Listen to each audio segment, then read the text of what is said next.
はい、皆様こんにちは。中の人が長尺ポエム野郎でおなじみのずんだもんなのだ。今回はスーパーファミコンがテーマとなっております。書籍及びインターネットで調べた情報と中の人の経験とで進める。非常にお詳しい方、動画の間違いをこやつめでスルーできない方はブラウザバックを強く推奨する。それでもよいよという方は少々お付き合いいただきたい。最初に申し上げると、メガ CD 解説動画でもそうであったように、ハードウェアの強みと弱み両方解説する。一部メガドライブが優れてると表現する場所もあるが、中の人がセガ野郎とは無関係である。本当に関係ない。実際メガ CD 解説会ではメガ CD がダメだった部分を徹底的にその原因含めて解説している。基本的に総合的にはメガドライブよりも後発のハードであるスーパーファミコンの方が当然優れている前提で話を進める。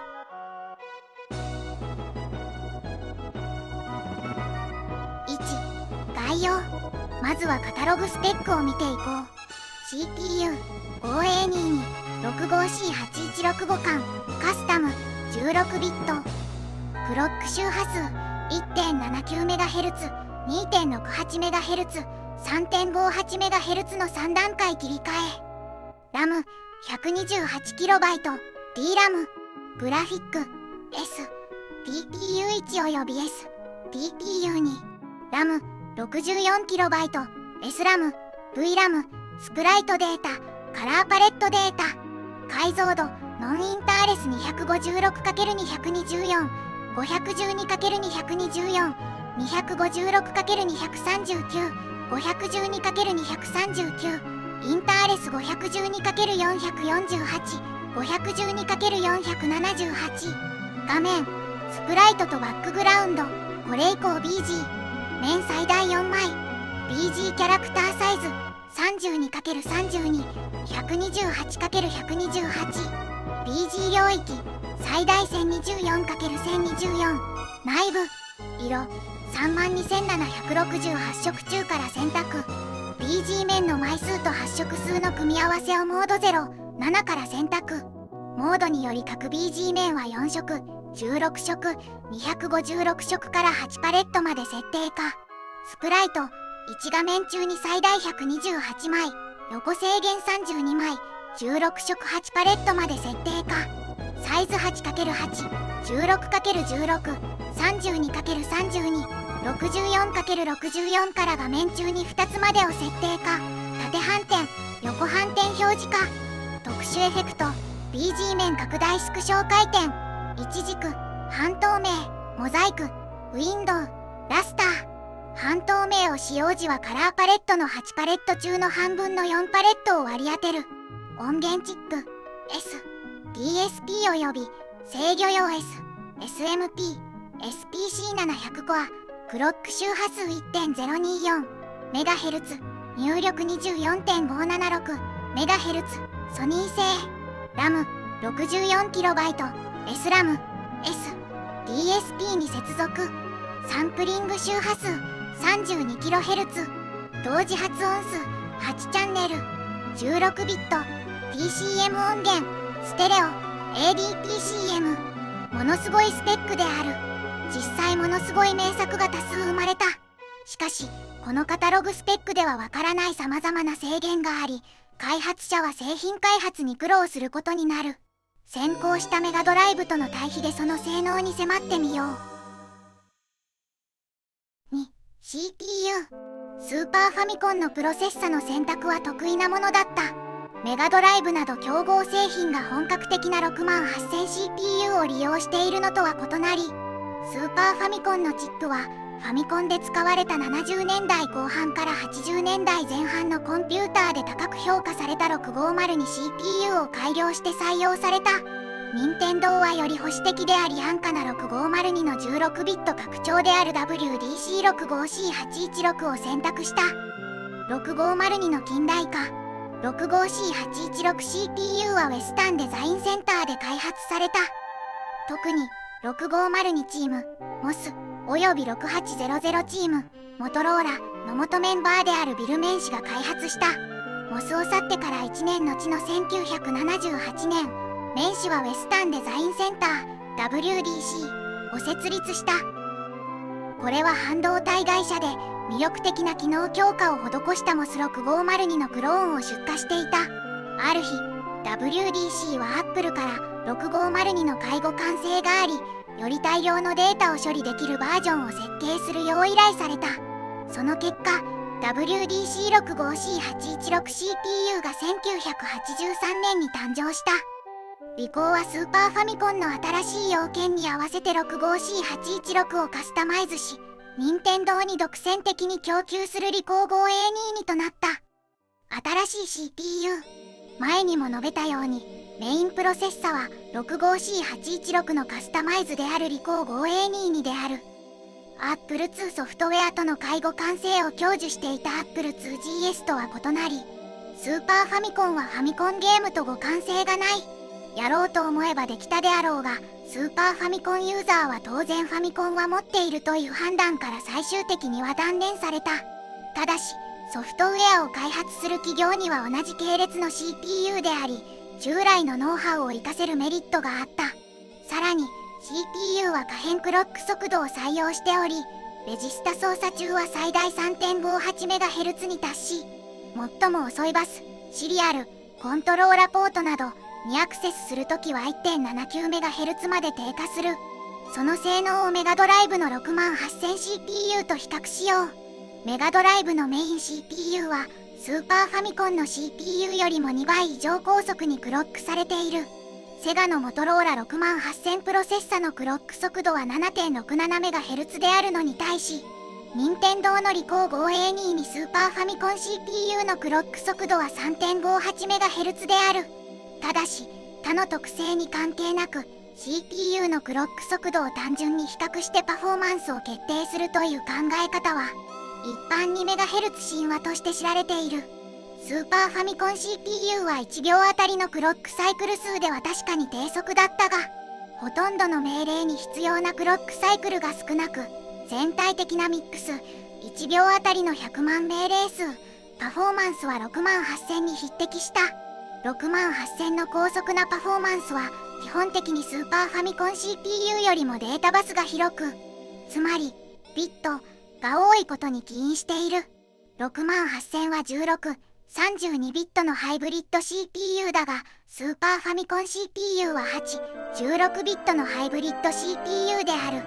68000は、より広い32ビットの内部データバス、スーパーファミコン CPU の16ビットの内部データバスの2倍、と、より広い16ビットの外部データバス、スーパーファミコン CPU の8ビットの外部データバスの2倍を備えている。つまり、68000は1サイクルで32ビットの命令を処理しながらメモリから16ビットのデータにアクセスすることができるが、スーパーファミコン CPU は1サイクルで16ビットの命令を処理しながらメモリから8ビットのデータにしかアクセスできない。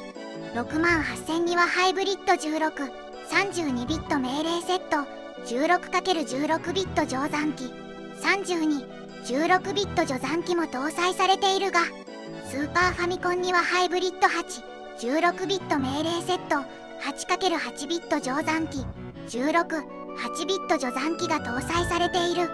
つまり、メガドライブは基本的にハイブリッド16、32ビットシステムであり、スーパーファミコンはハイブリッド8、16ビットシステムである。68000と 5A2 には、より小さな8ビット数、最大256の演算ではほぼ同等だが、より大きな16ビット数、最大65536と32ビット数、最大40億の演算では68000の方が高速である。したがって、どちらもより小さな数を含む基本的な演算では同等であるが、大きな数やより高精度な演算、例えば 3D ポリゴンの計算などでは68000の方が高速である。さらに、68000はメモリ帯域幅が高速、データバスが広いため、レジスタの数も多くなっている。68000はアーケードゲームとコードベースを共有しており、68000は広く使用されていたため、より効率的なアーケード移植が可能だった。全体的に68000はほとんどの操作でスーパーファミコン CPU よりわずかに速いだけだったが、乗算や32ビットの大きな数値を扱う算術演算など一部の操作では大幅に高速だった。一方スーパーファミコン CPU には DMA ユニットがあり、68000にはこれがない。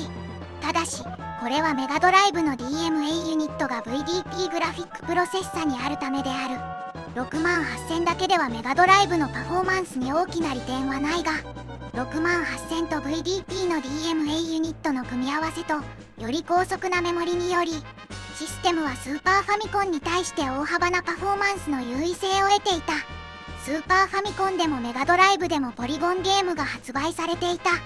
3D ポリゴンジオメトリ計算処理はメガドライブの方が4倍ほど性能が高かった。メガドライブでは本体のみである程度のポリゴン表現が可能だったが、スーパーファミコンでは拡張チップの搭載がマストであった。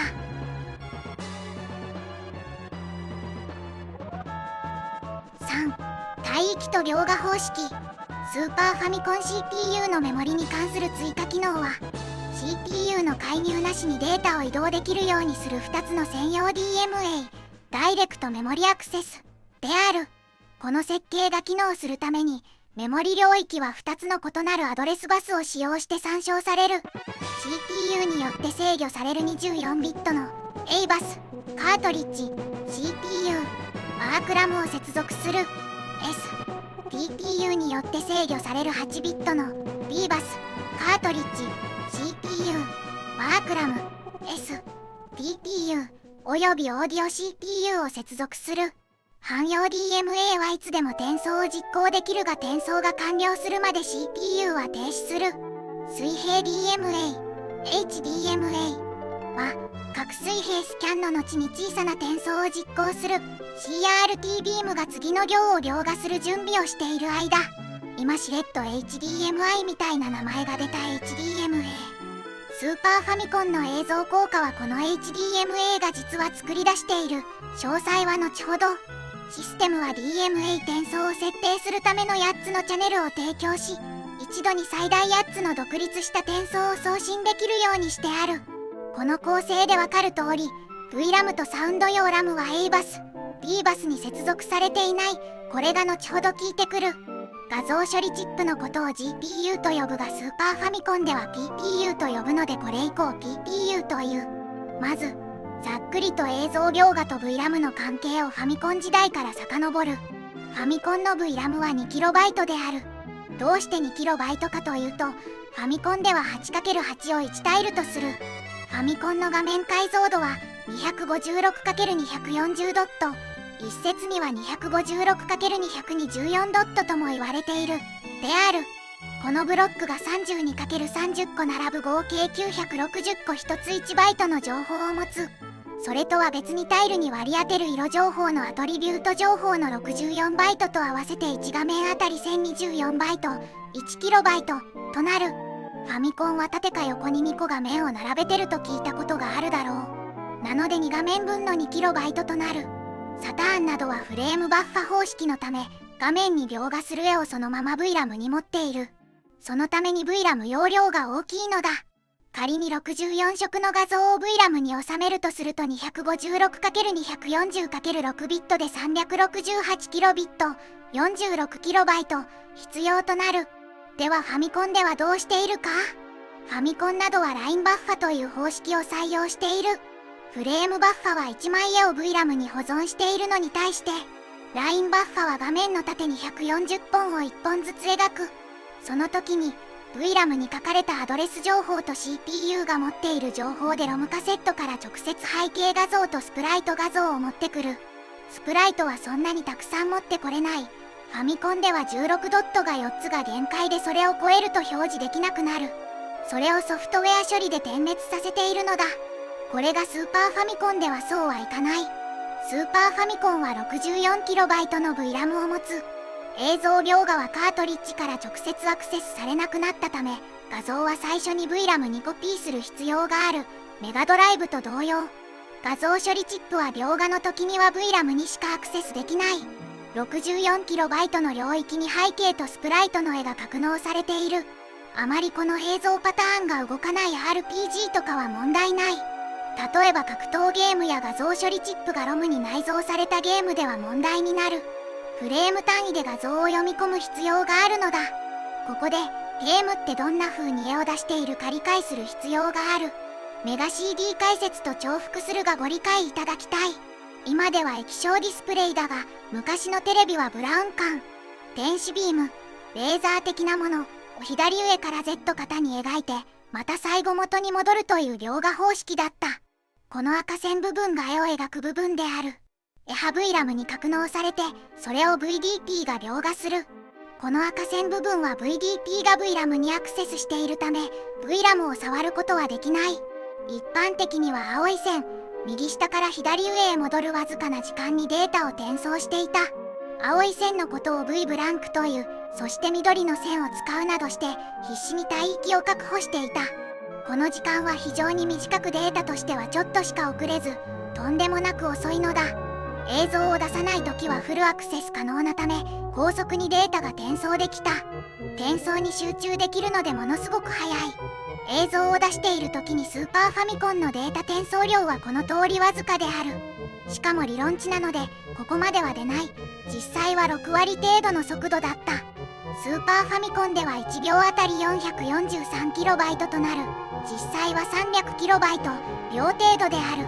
この1秒あたり 300KB がスーパーファミコン描画の限界値で今後の動画の基準になる。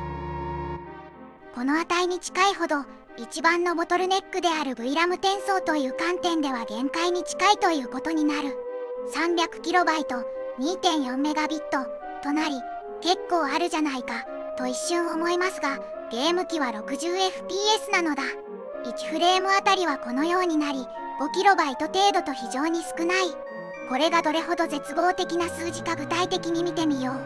標準のスーパーファミコン解像度は 256×224 で16色としてもピクセルのイメージは 46KB となる。例えばカートリッジにものすごい描画チップを搭載したゲームがあったとしても、フル解像度を 60fps 描画しようとしてもフレーム 5KB では全く足りないのだ。20% の画像または12フレーム程度しか転送できないことになる。では普通のゲームはどうだろうか。一番転送が多いのは格闘ゲームだ。格闘ゲームなどは背景を事前に読み込んで、キャラクターデータはキャラデータ更新単位で読み込む。例えばスーパーストリートファイター 2X のスーパーファミコン完全移植があったとする。これ以降の数字は画面見ながら数えたので実際のデータとは異なる。ザンギエフさんは大きいキャラクターとなる。その解像度は 125×108 ドット、16色、4ビットだったとして1枚 6.75KB となる。キャラはスムーズにアニメーションしている。ゲーム進行は 60fps だがキャラ更新は 15fps であった。ここでザンギエフさんが2人いたとして計算すると VRAM 転送速度に対して利用率は 68% となり、余裕を持って収まる。もっと大きいキャラにしたりキャラ更新をもっと滑らかにといった余地はありそうである。これにより機能拡張カートリッジの映像効果はフレームレートが遅いか小さいのだ。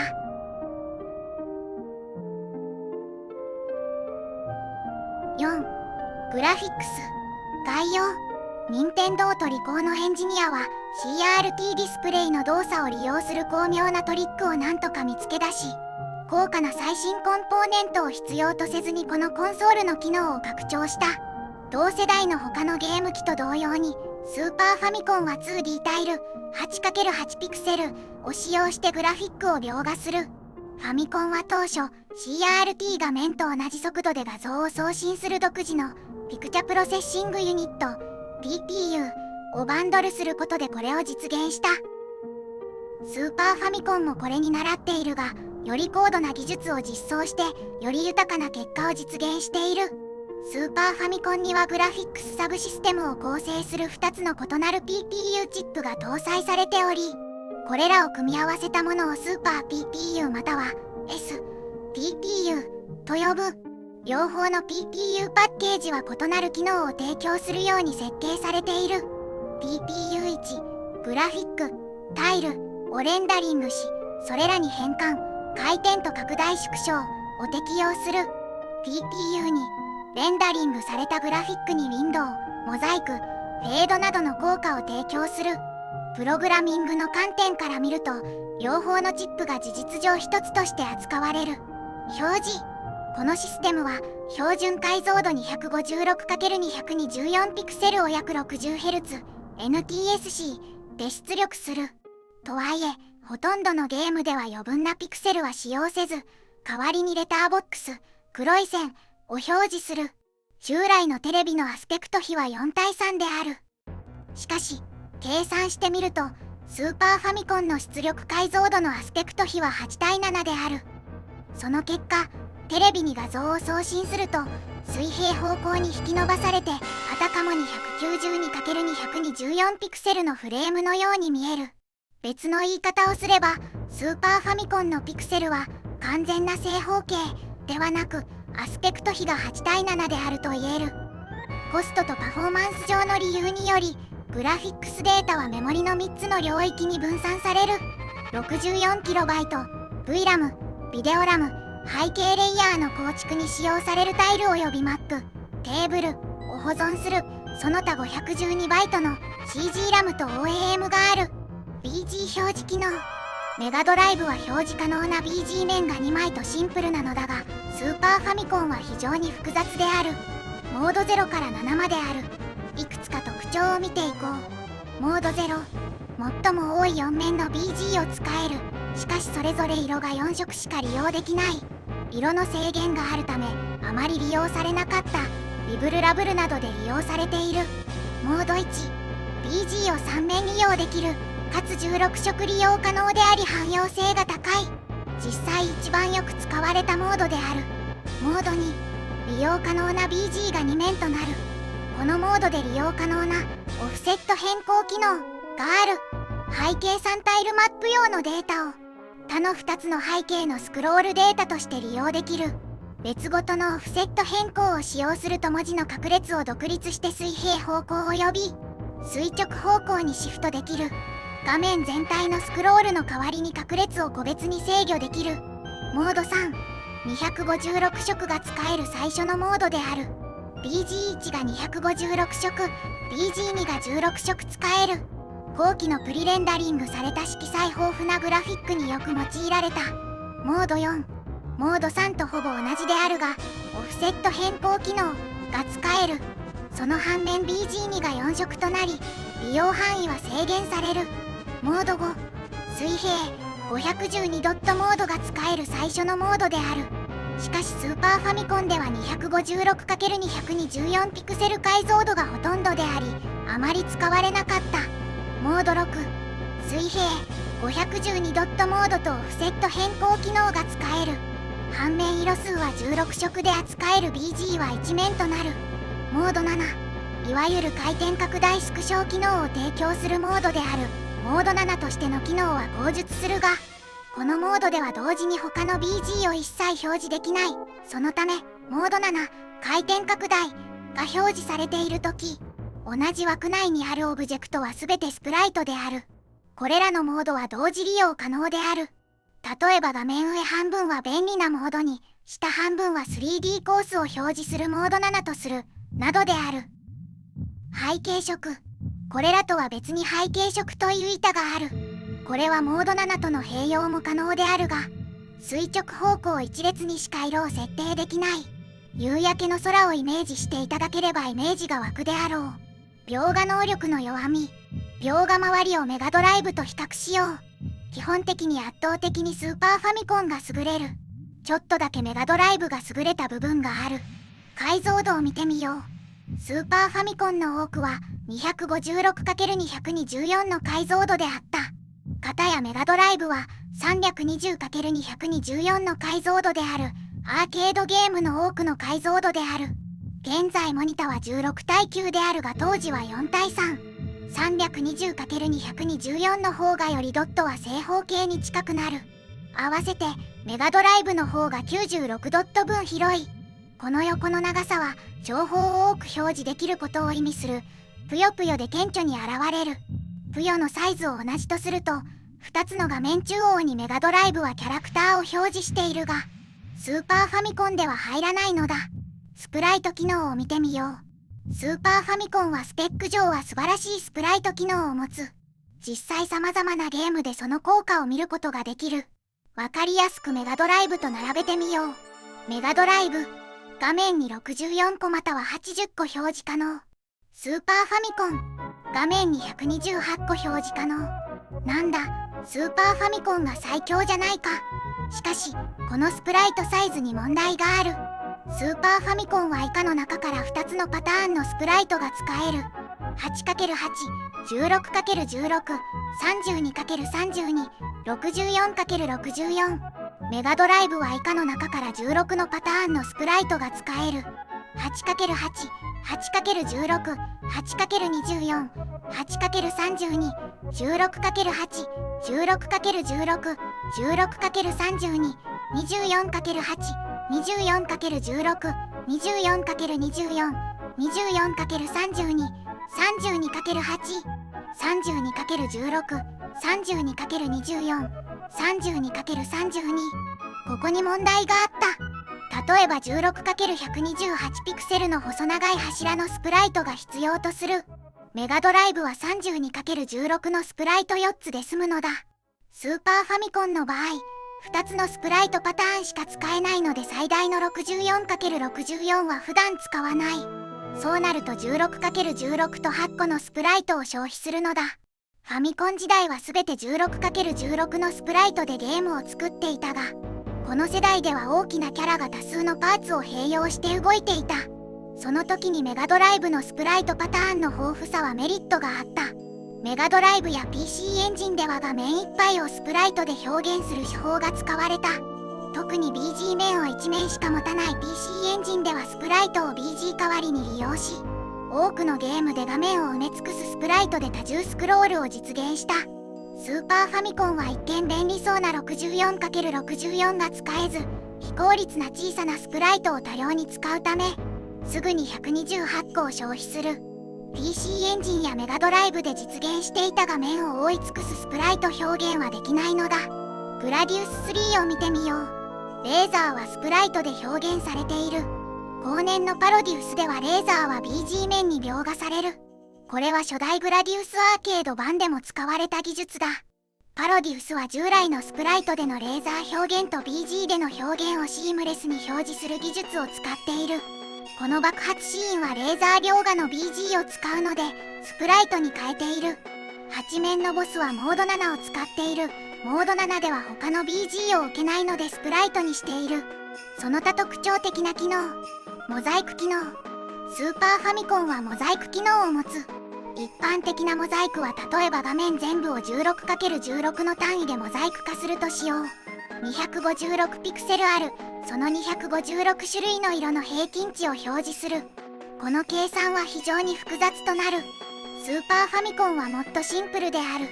モザイクの一番左上のドットの色で 16×16 のセルを塗りつぶすのだ。簡易的なモザイク機能といえる。ウィンドウ機能。画面の一部にセロファンのように色を重ねることができる。モード7は他に何の BG も表示できないが、これは表示できる。ウィンドウは横1ラインに2箇所までしか配置できないので通常はシンプルな形である。ゲームによってはこのように複雑な形を表現している。ちゃんとラインに2個で収まるようにデザインされている。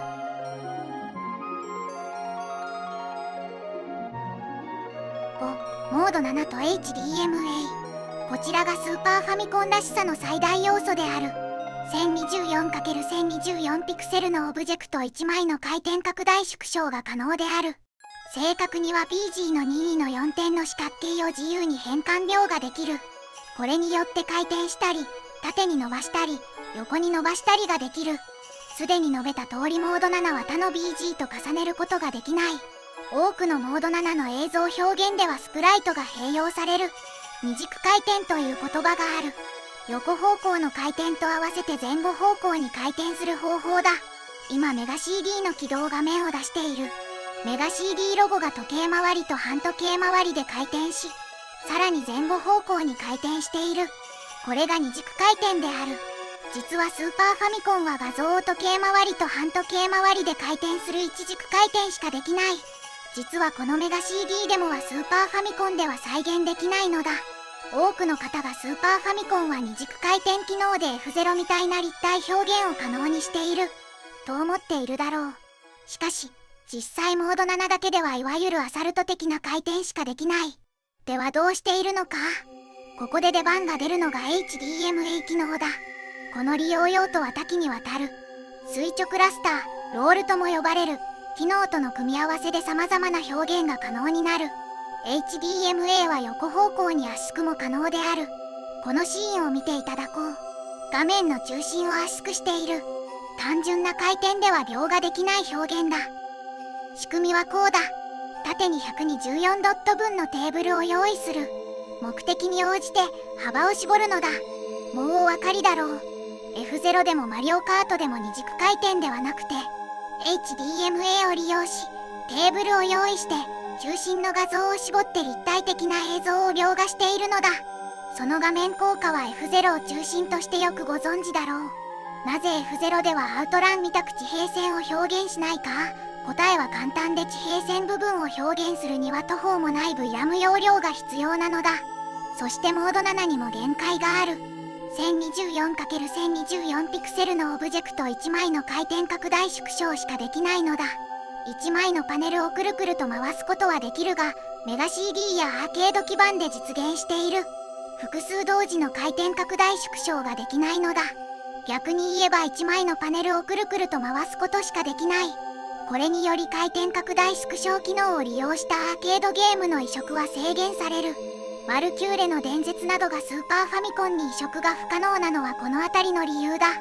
実際ナムコシステム2やメガ CD は複数のオブジェクトの拡大縮小を実現している。今流しているメガ CD のゲームの表現はスーパーファミコンにはできない。しかしプログラマーの技術によるスプライトの併用によって様々な映像効果を見ることができる。こちらは亀の甲羅をモード7を利用し他をスプライトで表現。こちらのゲームでは頭部分をモード7を利用している。ここで一つ疑問が生まれる。なぜ F0 の2人対戦ゲームが存在しなかったのか。その答えは簡単で、モード7では 1024×1024 ピクセルしか処理できない。後発のメガ CD は最大 4096×4096 の画像を処理できた。マリオカートなどのコースは 1024×1024 ピクセルに収まっているのだ。カートありきではなく、この解像度制限からマリオカートが生まれた。VRAM 上に存在する1枚絵を回すだけで良いのだ。では F0 はどうしているか。F0 のコース解像度は 4200×3500 から 7168×3824 となる。実際の VRAM の映像を見ていただこう。F0 では地平線ちょっとの映像しか VRAM 上に描けない。自社が進むたびに画像を書き換える。要するにストリームで映像を流しているのだ。F0 はストリームゲームだったのだ。2人で 1024×1024 ピクセルを使い回すマリオカートなら問題ないが、スーパーファミコンでは VRAM のメモリが1人分しか描画できないのだ。同じ技術的な理由からコントラ3のステージ2マップ、モード7のステージ上部、下部のサイズもマリオカートと同様に正確に 1024×1024 ピクセルである。これにより分割画面で2人のプレイヤーでこのコースを実行できるようになる。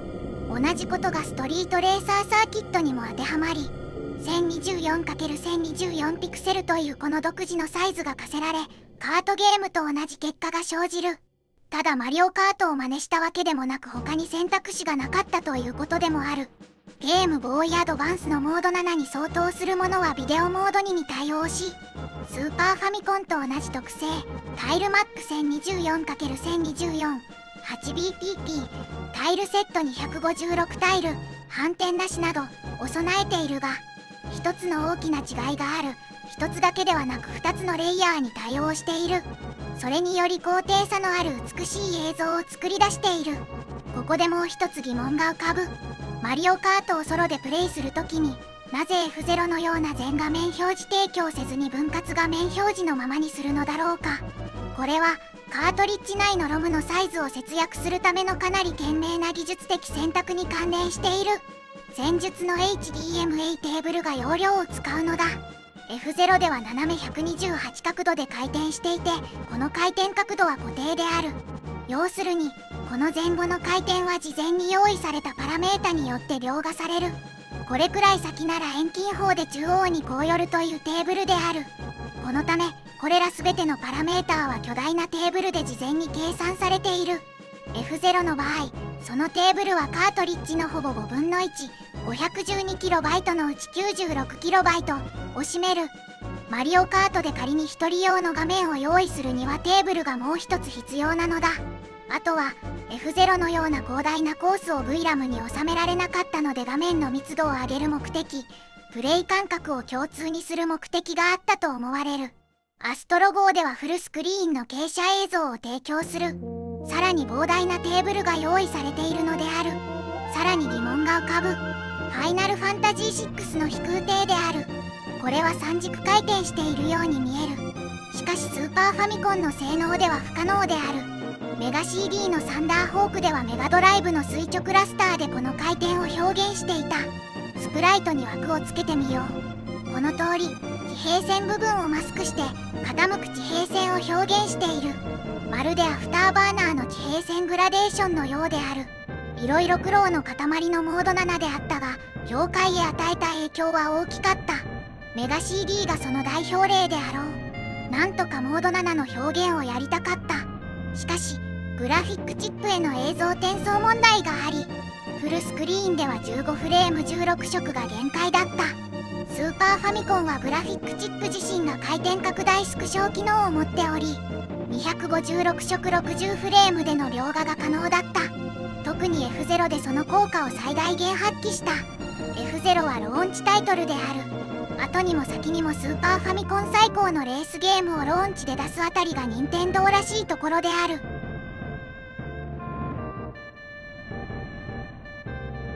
6. アクスレイ都市伝説。アクスレイ、多くの雑誌でモード7利用と書かれた。しかしこの伝説が30年間もよく続いている。実際モード7ではない。垂直スクロールのラスター効果から生成されるロール効果である。これは画像を垂直方向に伸縮または圧縮するために画面をスキャンしながら同期する方法で垂直スクロール値を何度も変更することで構成される。これはハードウェア垂直スクロールを備えた全てのマシンで実行でき、画面をスキャンしながら変更できるようになるロール機能を使ってこの映像を作り出している。これはファミコンからメガドライブや PC エンジンからスーパーファミコンまで多数のマシンをカバーしている。このファミコンの映像もロール機能で描画している。遠近法ではなくスクロールは縦に平行であり下に行くほどゆっくり流れる。ソニックブラスト 3D のこの表現も有名だろう。ジュラシック・パーク・ランページ・エディションにもロールエフェクトを非常に忠実に再現するシーケンスがあるが、結果は非常に素晴らしく、この見事な滝の効果が得られるメガドライブパノラマコットンの例である。このエフェクトの遠近感を復元するために同じタイプのラスターエフェクトを使用して、上または下に移動するときに虹のパスの平面を垂直方向に圧縮している。またメガドライブのバットマンとロビンの冒険で遠近効果に必要な建物を圧縮するこの素晴らしい奥行き効果が使用されている。メガドライブバットマンとロビンの冒険のカーテンを垂直方向に圧縮するために使用されている。エイリアンソルジャーではさらに独創的な使用法で垂直スクロールのラスター効果による背景面、ここでは翼の垂直圧縮という同じテクニックを使用してこの壮大な翼の羽ばたきを生成している。このラスター効果の使用例は他にもたくさん挙げられる。 PC エンジンでは特に竜子の剣のズーム効果について適用できる。これは風景の垂直スケーリングのための垂直スクロールでのラスター効果と水平スケーリングのためのビデオモードの変更の両方を組み合わせたものである。逆にミッキーマニアメガドライブの完璧なローラーエフェクトのように見えるものは垂直スクロールでのアクスレイ、ラスターエフェクトを全く使用せず、パレット色変換で非常に独創的な映像を作り出している。アクスレイはモード7を利用している。海外ではなぜかこれが論争になっている。しかし証明は簡単である。そもそも重ね合わされた背景の2つのレイヤーが存在する。モード7では1枚しか表示できないのだ。メガドライブのソニックブラスト 3D のボーナスステージの例を示した。これはアクスレイと同じロール効果を使用するため、同じ視点の欠如を伴う。しかし、木製の橋の前景は水平であっても実際の遠近効果の恩恵を受けている。これはこのパスを構成するボードパターンでパースが事前に計算されているためである。パターンが単純で反復的な場合、トリックを使用して遠近感を事前に計算できる。これは先ほど説明したコットンのレインボーパスやミッキーマニアのロール効果も同様。スーパーファミコンのこの同じミッキーマニアシーケンスでの問題はモード7のおかげで解決された。悪魔城ドラキュラ4はモード7を単に使用し、アクスレイ、ラスターエフェクトを全く使用しないローラーのもう一つの例である。ここでは2つの垂直な石柱がアクスレイの場合のように全く平行ではなく、遠近法によって湾曲していることが非常にはっきりとわかる。モード7では画像を垂直方向だけでなく水平方向にも圧縮できる。この場合、遠近法が過剰に見えるため、おそらく少し多すぎる。なぜこの誤った伝説がこれほど長い間存続してきたのかを説明する。実際アクスレイではいくつかのシーンでモード7を利用している。エンディング中にモード7が見つかる。水平スクロールステージの一つでモード7を使用する場面がある。これはボスシーケンス ED209 である。ここでモード7は ED209 のヘッドに回転効果を与えるためにのみ使用される。シーンを分解してモード7ショットを分離すると次のようになる。モード7の部分は ED209 のヘッドのみに関係する。モード1では床と天井は別のモードで、その他全てはスプライトレイヤーの一部である。実際シーケンスは特にロボットのアタッチメントシステムがまだ存在し、それ自体がスプライトで構成されているシーンの開始時にスプライトの飽和を受ける。これはスーパーファミコンのハードウェアの小さな欠陥の一つも浮き彫りにしている。例えばメガドライブとは異なり、スプライトの形式をほとんど制御できない。このシーンでは風景のちらつきは16ビットコンソールでもよく発生する。同じ水平方向の古典的なスプライト点別によるものではない。画面上で128個スプライトを超えているのだ。スーパーファミコンでは画面上に128個のスプライトを表示できるメガドライブよりも多いが、このシーンはこの制限を超えている。特にシーンでは小さな 8×8 と 16×16 のスプライトのみが使用されているためである。前述の通り、スーパーファミコンではスプライトフォーマットがほとんどなく、メガドライブでは16種類あるのに対し、4種類 8×8、16×16、32×32、64×64 しかない。しかし何よりも、このすでに非常に限られた選択肢から選択できるフォーマットは2つだけであり、シーン全体で使用される。したがって、アクスレイはスプライトレイヤーを構築するために 8×8 および 16×16 のスプライト形式を選択した。水平方向の点滅を最適化するためのかなり古典的な選択であるが、その代わりに画面上の128個のスプライトの制限がすぐに飽和する可能性がある。通常メガドライブでは背景の垂直パターンには 16×16 ではなく 8×32 のスプライトが使用され、これによりスキャンラインごとのオーバーフローが減少することに加えてスプライトの数が半分になる。他のパターンでは 16×16 の代わりに 32×32 のスプライトが使用される。これはシーン内の他の多くのスプライトと同様に4つの 16×16 スプライトを組み合わせて1つの 32×32 スプライトを形成する。そのようなシーンではメガドライブでは使用するスプライトの数が大幅に減り、スプライト数がより制限されているにもかかわらず、最終的には飽和が少なくなる可能性がある。このような単純なシーンから生じる多くの技術的な質問の最後に ED209 の大きな足について疑問に思う人もいるかもしれない。これらの足を構成する複数のスプライトはそれぞれ曲線パスに従って個別に移動でき、これを妨げるものはない。しかしよく見るとスプライト自体は回転していない。ただし回転エフェクトの恩恵を受ける脛骨スプライトは例外だが事前に計算されてる。つまりこのスプライトには様々な方向を表す複数のバージョンが ROM と VRAM に保存されているだけである。正確には10バージョン、つま先には3バージョン。幸いなことにこのスプライトのサイズが縮小されたためソリューションのコストが制限される。7. サウンドについて。改めてスーパーファミコンの PCM 仕様を見てみよう。サンプリング周波数 32kHz、 同時発音数8チャンネル、16ビット PCM 音源、ステレオ ADPCM。 ものすごい性能である。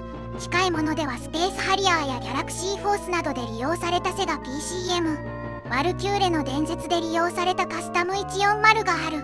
しかしその反面スーパーファミコンの PCM メモリはわずか 64KB しかない。この容量ではわずか5秒しか再生できないのだ。アーケードでは音源のスペックは同じようなものでもこの10倍のメモリが利用できた。直接カートリッジ ROM に読み込めばいいじゃないかと思われるかと思いますが、サウンド用 CPU が独立しており直接カートリッジ ROM からサウンドラムへデータ転送できないのだ。そしてこの 64KB は曲データ、楽曲サンプリングデータ、各種効果音、サウンドドライバーを含めた容量だった。ビットレートを落とすのはよく使われたテクニックであり、スーパーマリオワールドのスネアは通常の CD の4分の1であり、最終的には 3KB に収めることができた。実際スーパーマリオワールドは全ての音を 64KB に収めた。波形メモリのような短いループの音は得意だが、生楽器のような数秒時間をかけて音が変わる音色の再生が不得意だった。 FM 音源ではあっさり作れる音を作れなかったのだ。これで小城雄三氏がアクトレイザーでオーケストラを実現したショックがご理解いただけるだろう。わずか5秒にオーケストラの全ての音を入れ込んだ。現実そのまま入れ込むのは不可能で、例えば1オクターブ高い音でサンプリングして1オクターブ下げて再生するテクニックが使われた。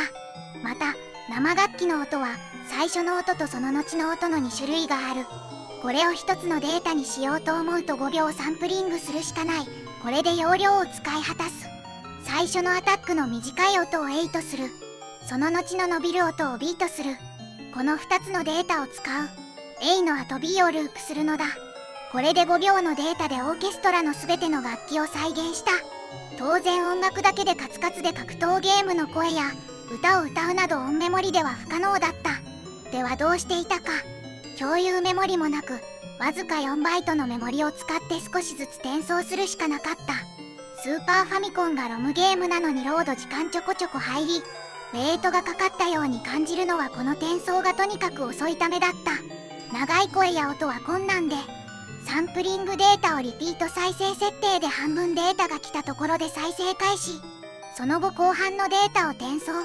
後半の音が終わる頃に前半のデータを書き換え、この繰り返しで長い音声を再生していた。時間の管理が大変だったそうだ。この制限を気にさせないテクニックを各社は工夫していた。グラディウス3では次の展開になりそうになると先に曲データをロードしていた。これで切れ目なく曲の再生が可能だった。格闘ゲームの声はだいたい 12KB、64KB のうちの 12KB だから大変な容量であり、音メモリでは入らない。ドラゴンボール Z、超武東電にはコマンド入力確認後、T を貯めるアニメーションの裏でサンプリングデータも貯めていた。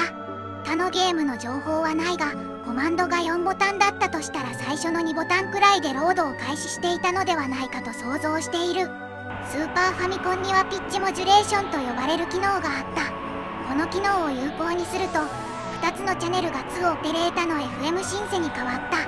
この利用例は黒のトリガーの風である。通常この機能は音楽では利用されない。また、任天堂で完璧なドライバーを提供できていなかったそうで、各社ごとにドライバーを作るなど、いろんなゲームの美しい旋律の裏にはコンポーザのものすごい苦労があったのだ。スーパーファミコンサウンドドライバーはバージョン違いを含めると数百存在する。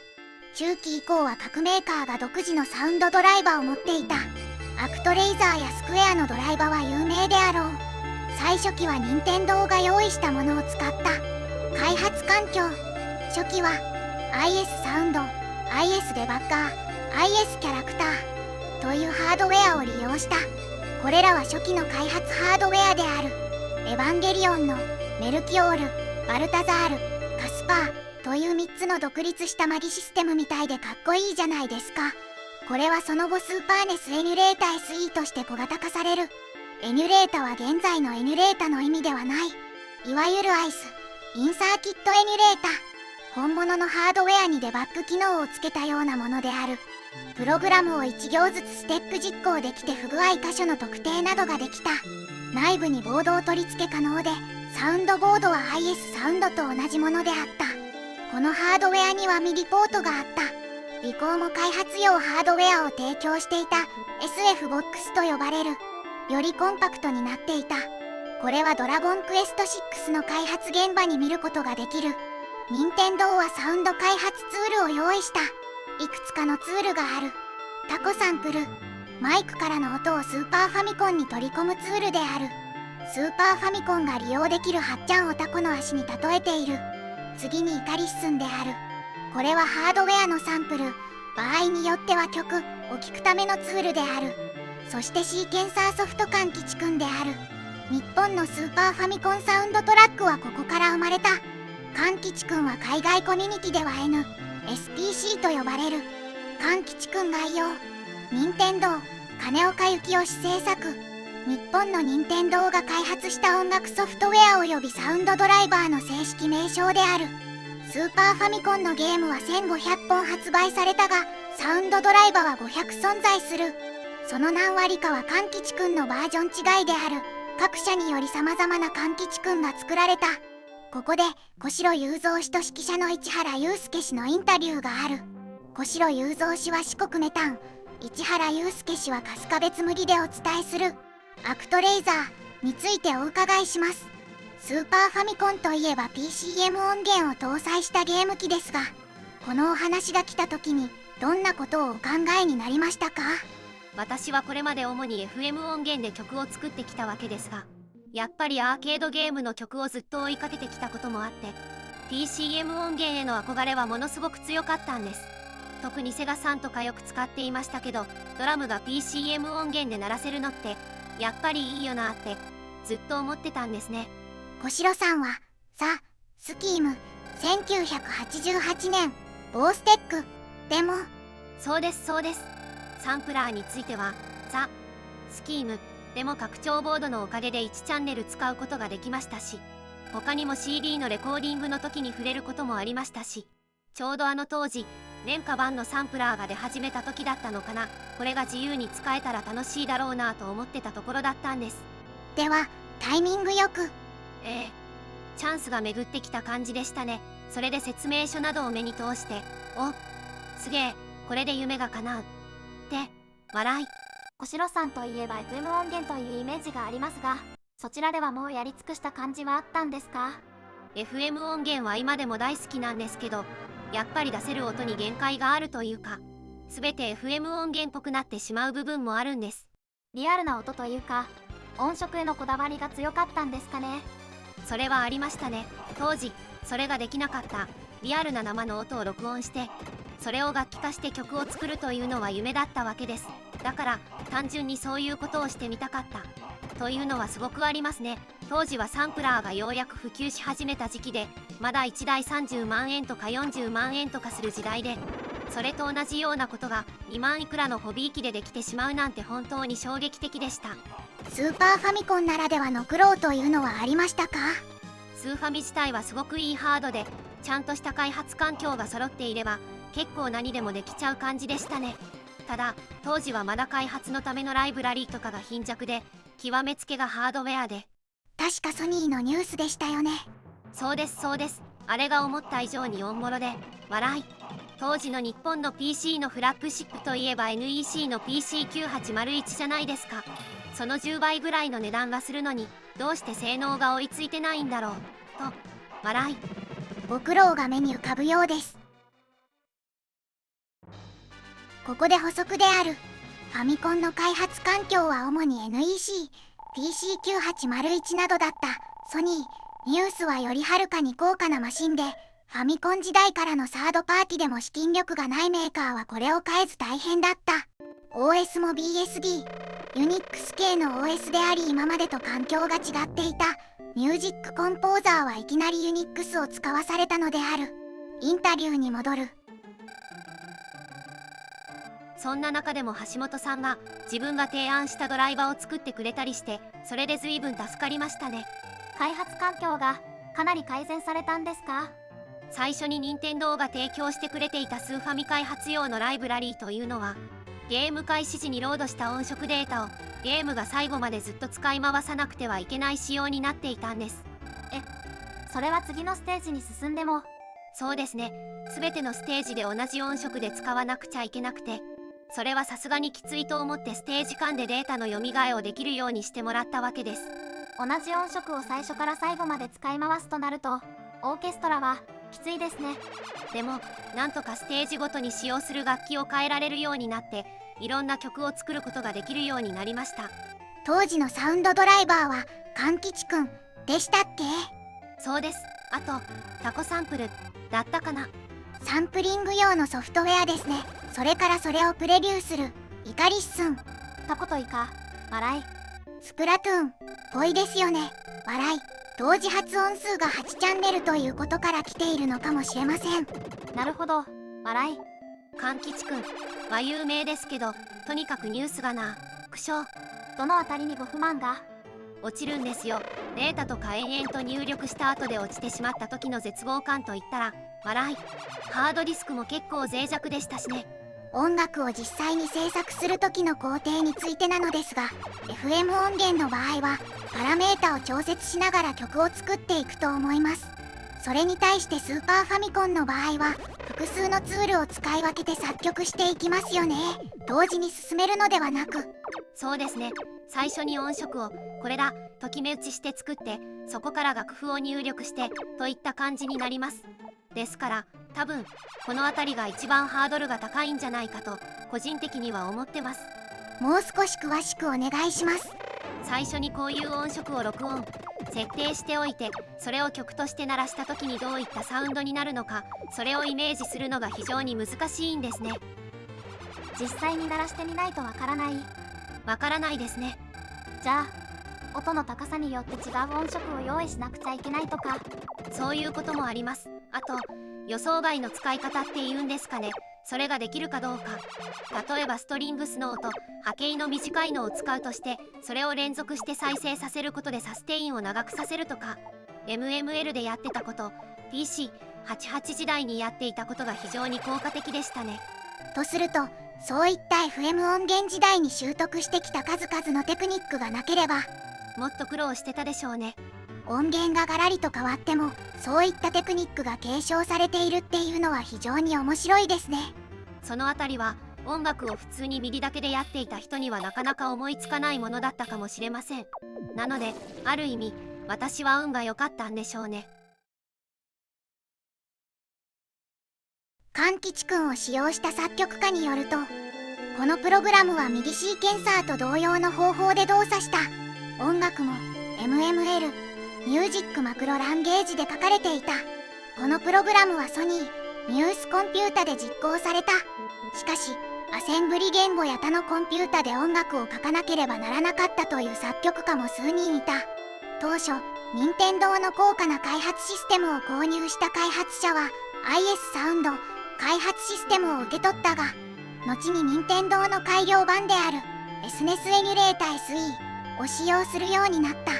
開発者はハードウェアの使用方法を説明する文書も任天堂から受け取る。例えば文書の一つはスーパーネスエミュレーターオペレーションマニュアルというタイトルである。日本では開発者はリコーの SFBOX を使用していたが、その後 SFBOX2 に引き継がれた。勘吉くんは日本の開発者だけでなくアメリカやヨーロッパの開発者もそれぞれ独自の改良を加えて使用しており、その結果ドライバのバリエーションが数多く存在する。勘吉くんにはプリセット音が用意されていて、初期のコンポーザはその音を利用した。勘吉くんにはミディデータを記録し、それを編集してサイズを最適化する機能を提供していた。例えば曲のドラムパターンをループして同じ音を3分の繰り返す代わりに1小節のデータだけを保存するだけで済むようにした。これは DX7 を開発キットに接続してキーボードソロを叩き出すことができることを意味する。これはオクタメットというアイディアを思いついた例である。このトラッカーは MIDI をサポートしており、最初から最後までトラッカー形式で曲全体を作曲し、その結果を公式ハードウェアからライブで再生できた。ただしオクタメットはスーパーファミコンソフトウェアとは別のものだった。サウンドドライバーは各企業によって多く作られた。スリックオーディオもその例である。ケーブルを特別なカートリッジに接続し、ハードウェアから直接オーディオを再生する。あの盛大なマギシステムからかなりシンプルになったものである。ここでなぜスーパーファミコンの音は PC エンジンやメガドライブと比較しぼやっとした音だったのかについて、明確な文献はないが、多分こうであろうという妄想を述べる。今ファミコンの音を鳴らしている。くっきりとした区形波であり、エッジの効いたサウンドを奏でる。PC エンジン波形メモリも四角い波形をそのまま演奏していた。メガドライブは FM 音源と PCM である。まずサンダーフォースの音を比べてみよう。最初にメガドライブ。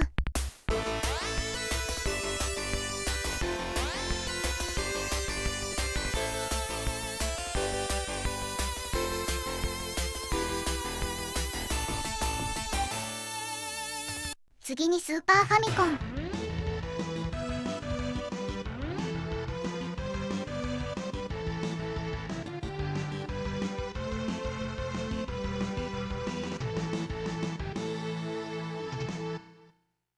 FM 音源は長いうねるような音を出すことができる。スーパーファミコンはこれが基本短い音のループ再生であり、のっぺりとした印象を受ける。これが理由その1である。次にメガドライブでは特に初期作品で PCM のノイズが気になるだろう。これは量子化ノイズと呼ばれるもので CD の 44.1kHz の4分の1のサンプリングレートになるとする。 PCM は音を階段上で鳴らす。細かいほど音が良くなる。階段の粗さが目立つとノイズになって聞こえる。スーパーファミコンの最大仕様であるサンプリング周波数 32kHz で録音すると一瞬でサウンドラムが埋まる。今からオープンハイハットを鳴らす。これで 86KB、64KB のスーパーファミコンにはオープンハイハット一発でメモリが埋まるのだ。そのため CD の4分の1である 11kHz でサンプリングされたようである。しかしスーパーファミコンではメガドライブで聞こえた量子化ノイズが聞こえない。これにはエフェクターの機能が効いている。機能の一つにガウス分布補完というものがある。ワルキューレの伝説回で触れたオーバーサンプリングに近い。直近の値から補正し、ギザギザの波形を滑らかにするのだ。ただそれはもともとエッジの効いた波形すらも滑らかにする。本来は尖った音でも強制的に滑らかにするのだ。要するに低いビットレート PCM はノイズ混じりの音かこもった音かの排他的関係なのだ。これでサウンド及び昇竜拳などのボイスもぼんやりとするのだ。これが理由その2である。またスーパーファミコンのエフェクター機能にエコーやリバーブ機能がある。80年代のゲームサントラでやたらとエコーが強く、プロヤカというサントラを手にした人も多いであろう。当時はより豪華にするためにこれらの機能が使われた。当然他のゲーム機にはない。これが理由その3である。これらの理由によりスーパーファミコンの音はこもったような音に聞こえるのだ。ただこれらの特性を生かして素晴らしいサウンドが誕生したのは皆様よくご存知であろう。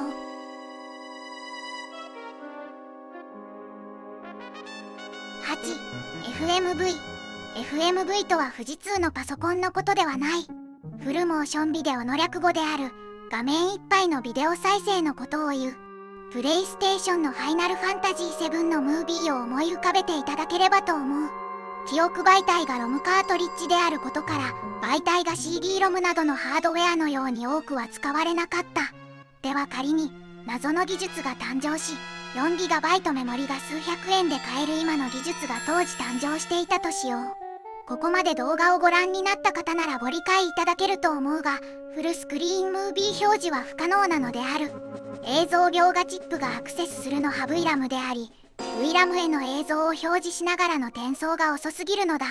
先ほどからいくつかのゲームでのムービーシーンを流しているが、多くは画面の一部での再生、または解像度を極端に落としての再生である。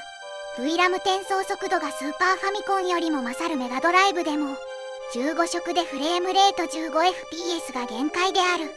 CD-ROM 容量の問題は別として、メガ CD 側の 68000CPU を利用して1枚1枚の画像を送るパラパラアニメ方式ではなく、現在の MPEG や H.265 のような前後の映像との差分のみを描画する差分圧縮方式を採用することでやっと実現できるのだ。ちなみに今映しているメガ CDバッドアップルの容量は 28MB 224Mbit である。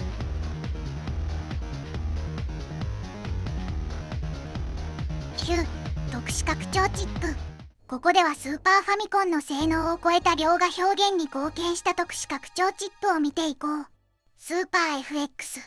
スーパーファミコンの拡張チップといえばこちらであろう。スターフォックスで 3D ポリゴン描画を実現した。2つバージョンがあり、スターフォックスで利用された初期型は後期型の半分のクロックで動いている。ポリゴン描画能力としてはメガドライブのバーチャレーシングに採用されたセガバーチャプロセッサーの半分か4分の1くらいの性能である。2000ポリゴン、秒で結構あるじゃないか、となりますが、これは秒あたりである。何度も出ている画像転送の関係でフレームレートは 15fps 程度が限界となる。その場合のポリゴン数は133枚となる。使われたゲームを見ていこう。スターフォックス。背景はモード7を使って回転している。スーパー FX チップでフルスクリーンのポリゴンを描いて DRAM に転送している。その際のボトルネックが原因でこのフレームレートとなる。仕組みの関係上、サイズを小さくするか、極端に色数を減らすかしかフレームレートを上げる方法はない。ワイルドトラックス。大きめの画面枠を使うことで描画範囲を縮小。フレームレート向上に寄与している。スーパーマリオヨッシーアイランド。本作の拡大縮小処理で使われた印象が多い方もいるだろう。高性能 CPU の計算能力で小さなオブジェクトであれば回転処理が可能だった。しかしまたここで VRAM 転送速度問題が発生する。仕組みとしてはスーパー FX チップで描いた絵をワークラム経由で VRAM に転送し BG またはスプライトとして表示する。仮にスーパー FX チップの1000倍の機能があったとしても、フルスクリーンでは15色 12fps の映像転送が限界なのである。逆を言えば、小さな画面または遅いフレームレートであれば高いレベルでの描画が可能である。これはメガ CD や特殊チップを搭載したバーチャレーシングでも同じ現象となる。スーパーファミコンはメガドライブよりも3割ほど VRAM 転送が遅いため、さらに遅くなる。スーパーマリオヨッシーアイランドの OP 映像がその代表例であろう。大きなスプライトに計算した絵を描き、低いフレームレートで表示している。ラスボス戦。当然サイズが大きいのでクッパはモード 7BG である。雲と月と木々はスプライトで表現している。空のグラデーションは背景色で表現している。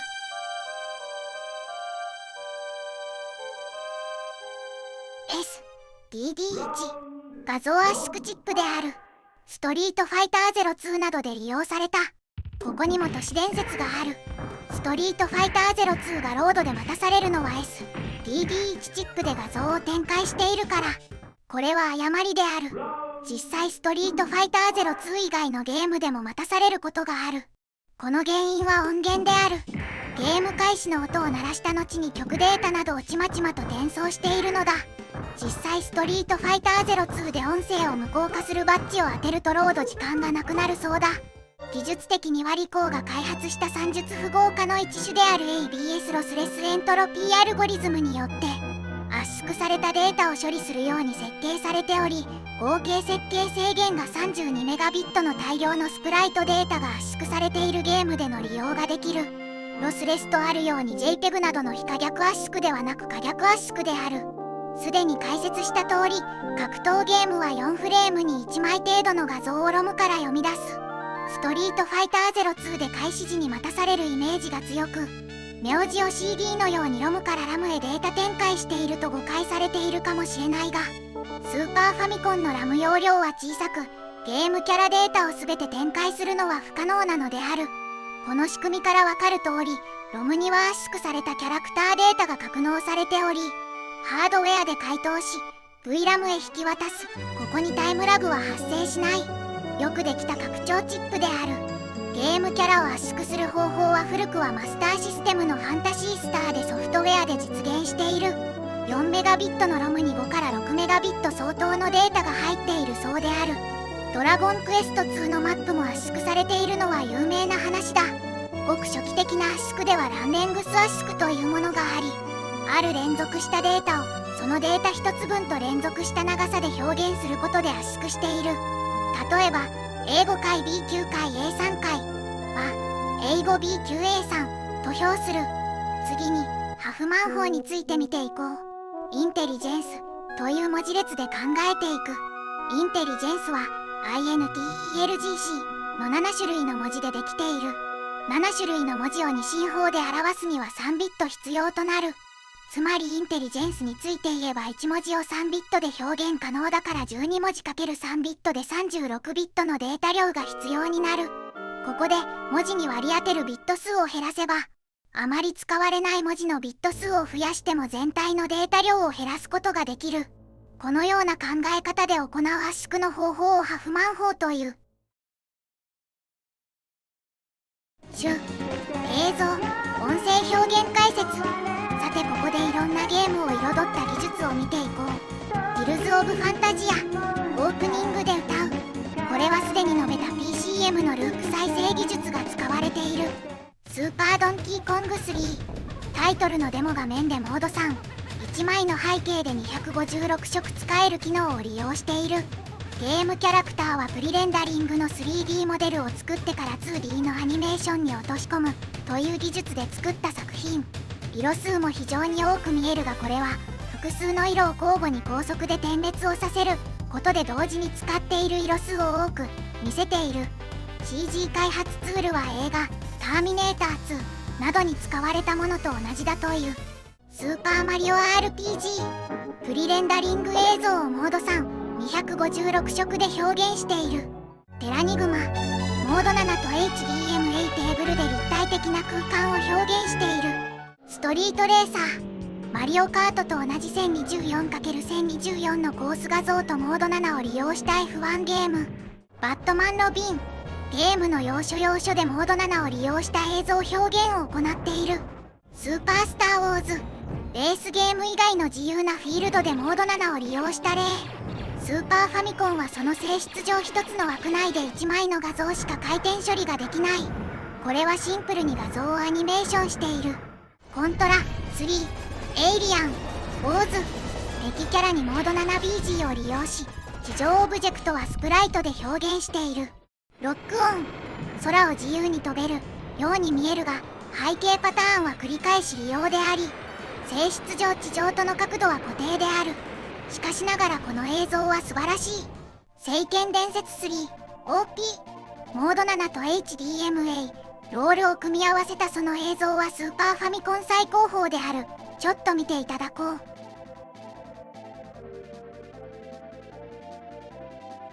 11F0 開発インタビュー。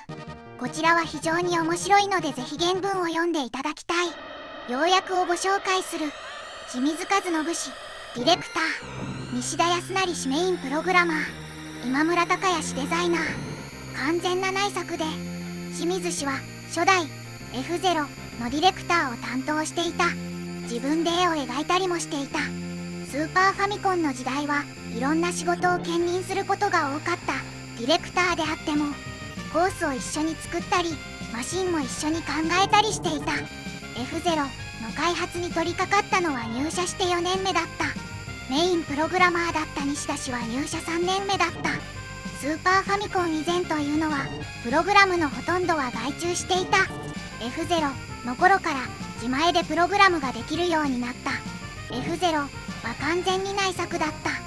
プログラマーは3人だった。背景を描いてくれた人もいて実質8人で作った。デザイナーの今村氏は入社1年目だった。 F0 を作るきっかけはファミコンで作ったファミコングランプリ F1 レースだった。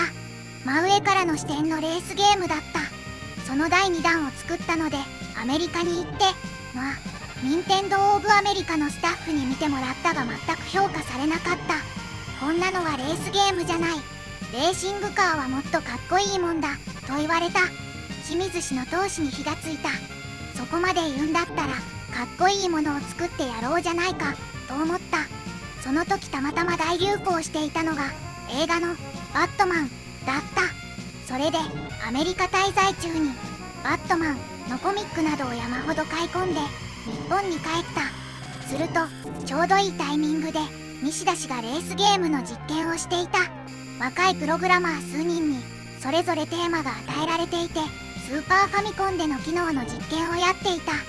その中で西田氏のテーマはモード7を使ったレースゲームだった。西田氏はそのモード7を使って画面の下5分の4くらいを回転させて残りの5分の1に円形を表示させるようなことをしていた。それを見た時これだと思った。最初は清水氏が描いたでっかいタイヤの車が走っていた。F0 の近未来マシンに変化した理由はバットマンの近未来の世界が念頭にあったのと、それに加えてタイヤがあるといろいろと面倒だった。タイヤがあるとそれを曲げたくなったりするのだが、あの当時は技術的に難しかった。そもそも車の絵は一台一台ドット絵で描いていた。しかも車をいろんな角度から見たパターンも描かないといけなかったので、それだけで膨大な数になっていた。タイヤが動くようにしようとするとドット絵の枚数がもっと増えるということだった。そこでタイヤを取っ払って車を宙に浮かせればいいとなった。近未来の世界にしたのは他にも理由があって、例えば建物も立体で描くことができなかった。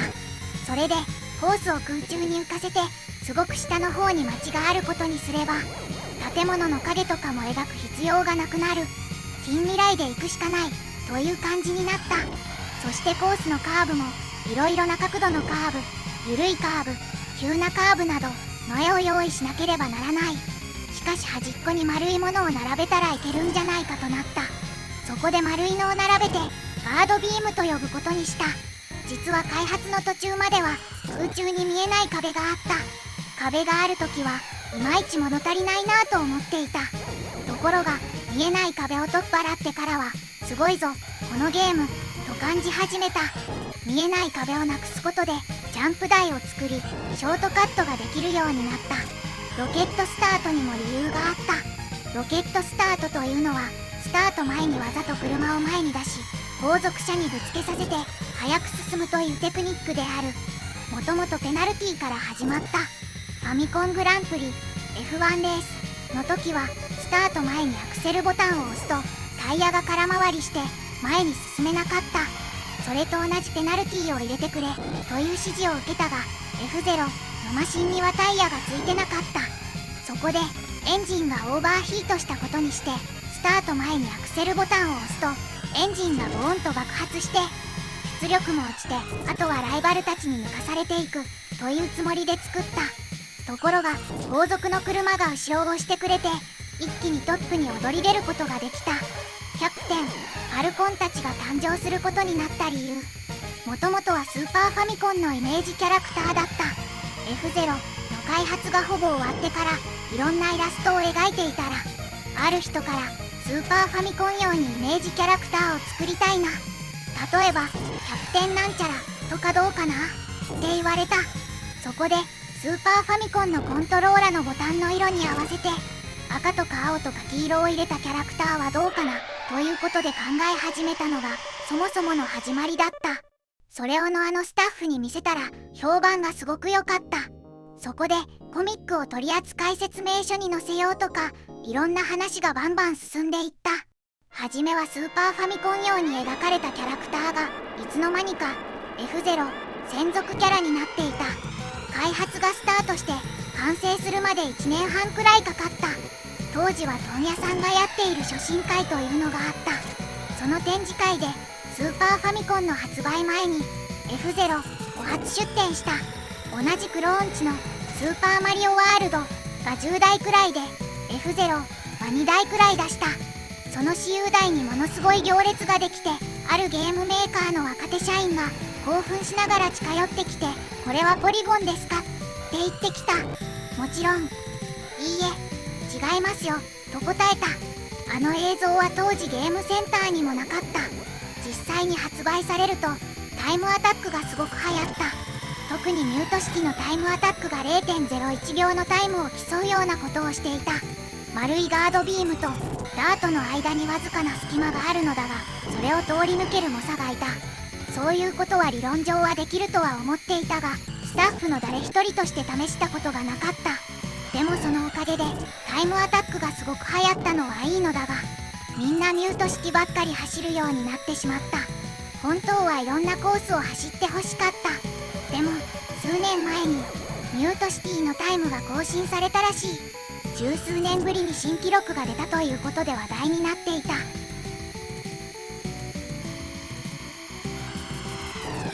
12、スーパーファミコン名作紹介と言いたいところですが、たった一作だけ紹介します。この世のすべての RPG で一番好きなゲーム、その名はヘラクレスの栄光3。先に申し上げる。任天堂スイッチで500円で発売されている。騙されたと思ってプレイしてほしい。この作品がどれくらいものすごいか、シナリオライターのお名前でご理解いただけるだろう。野島一茂氏。ファイナルファンタジー7とファイナルファンタジー8のシナリオを手掛けた人である。概要。ヘラクレスの栄光はギリシャ神話をモチーフにした RPG。1987年の第1作目、東神魔教伝ヘラクレスの栄光をリリースして以来、数々のハードで物語を紡いできた人気 RPG シリーズで、本作はシリーズの中でも最高のシナリオと名高いタイトル。物語は他のシリーズ作品とは独立しており、単体でもお楽しみいただける。ストーリー。古代ギリシャ。まだ神々の住む天上界と人間界とがそれほど遠く隔たれていない時代。ある日、目覚めた主人公はそれまでの一切の記憶を失っていた。自分は何者なのか、どこから来たのか、自分の名前すら覚えていなかった。その代わり、彼にはどんな高所から落ちても死ぬことがないという不思議な能力が備わっていた。そしてたびたび見る不思議な夢。主人公は自分と同じように記憶をなくし、不死身の体を持ち、同じ夢を見る仲間と出会い、それぞれが自分は何者であるのかを探すため、行動を共にして旅をすることになる。同じ頃、世界の各地では未曾有の天変地異に見舞われていた。突如陥没する大地、冥界につながる穴から湧いてくる怪物たち。異変の規模が日増しに拡大してゆく中、世界全体に何かが起ころうとしていた。記憶を失った不死身の仲間たち。彼らの過去こそが天変地異の謎を解く鍵となっていく。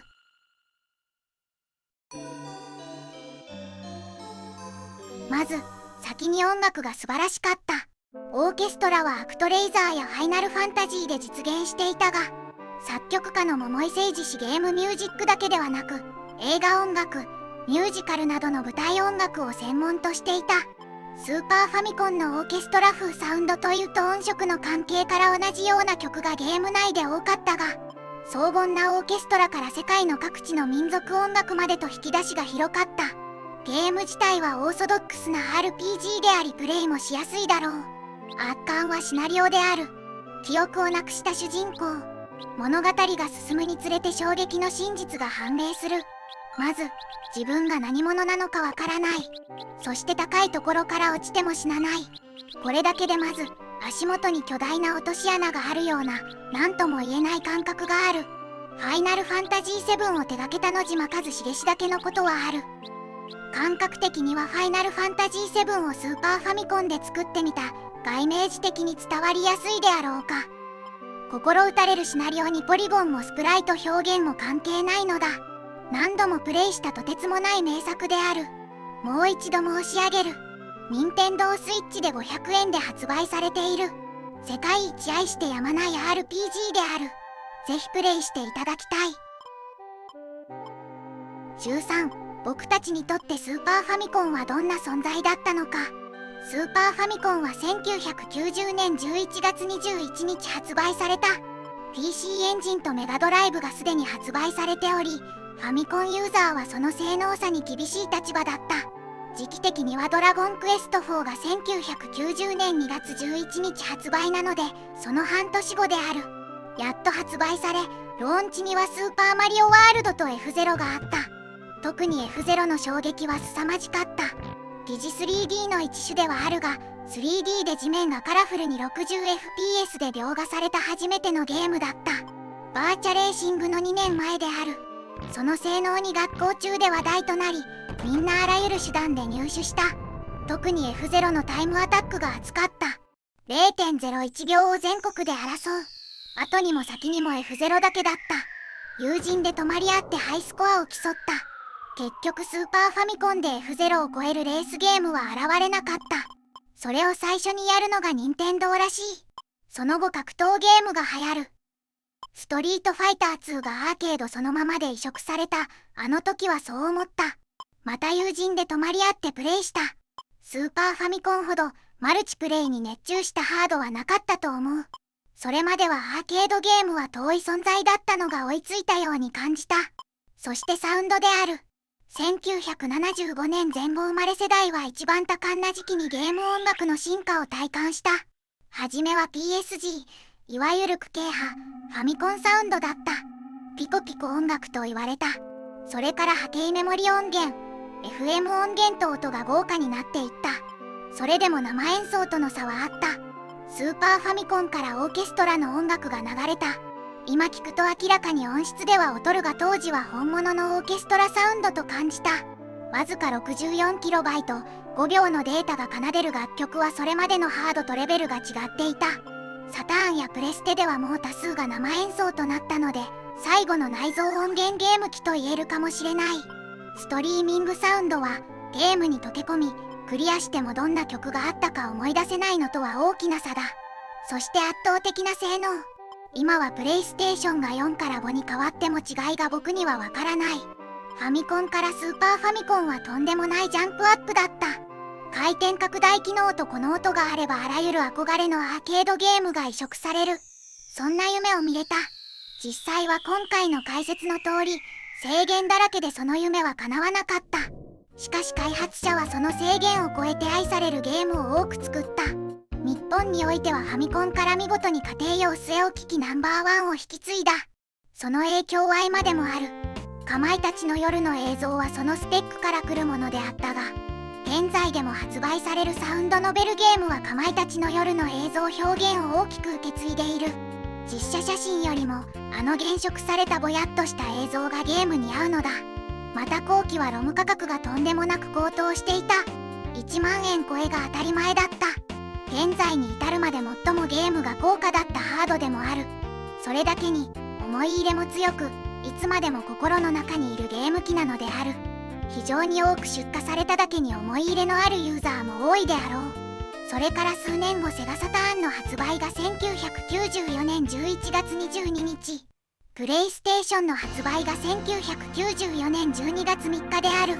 次世代機発売までその豊富な機能を活用した様々なゲームが発売され、僕らの青春時代と共にあったゲーム機であった。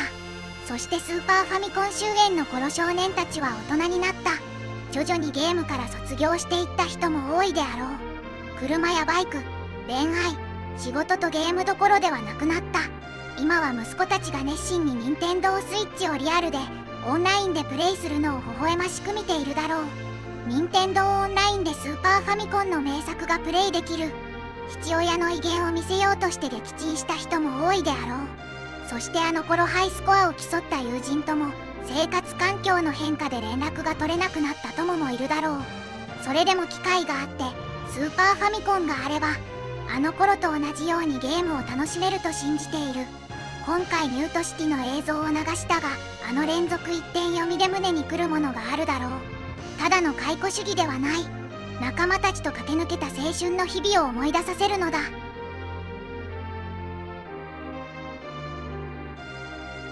今回の動画はここで終わりです。相変わらず長い動画をご視聴いただきありがとうございました。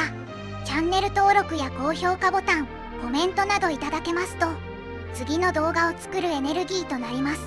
また次回動画でお会いしましょう。